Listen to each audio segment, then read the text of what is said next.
ચાલો વઘારેલી ખીચડી ખાવા. આ જો અહીંયા પાર્ટી ચાલે છે. આવું કોણ છે તમારા ઘરમાં? કોઈના ઘરમાં છે આવું કે જે શાકભાજી ધોવાની ટોપલી લઈને એમાં કુરકુરિયા નાખીને અને પછી અમારા કુરકુરિયા ખાય છે? કોણ છે તમારા ઘરમાં આવું? જો છે એને ટોપલીની અંદર કુરકુરિયા જો છે. આજે ખાવાના મૂડમાં છે બરાબર. આજે પણ જમવાનું બન્યું છે મસ્ત. જો આજે જમવામાં બન્યું છે એકદમ મિક્સ શાકભાજીવાળી મિક્સ દાળની ખીચડી સાથે છે અડદનું પાપડ, હળદર અને મારી થાળીમાં છે કાંદા, ડુંગળી. ભાઈ હાલો, ઘણા લોકોએ કીધું મને ડુંગળી કહેવાનું, કાંદા નહીં કહેવાના.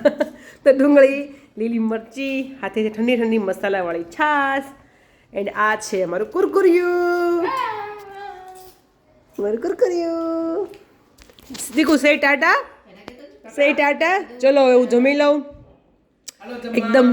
એકદમ હેલ્ધી ખાવાનું છે તો હું પણ જમી લઉં. ખીચડી, કાંદા, હારે પાપડ, વેજીટેબલ ખીચડી, મિક્સ દાળવાળી, મિક્સ શાકભાજીવાળી ખીચડી. દીકુ ટાટા સે ટાટા. દીકુ બાય. હું જમી લઉં હો હવે. દીકુ બાય તો કે મને એકવાર. વાહ, મારો રંગ તો અત્યારે રાખ્યો હો બા. બસ બસ બસ એ બસ એ બસ બસ એ બસ બસ. ચલો હું પણ જમી લઉં. કોને કોને ભાવે છે એ મસ્ત ખીચડી? મારું તો ફેવરિટ છે. મને તો જોઈને એમ થાય છે અત્યારે ખાવા જ મળું ફટાફટ ફોન મૂકીને. બાય.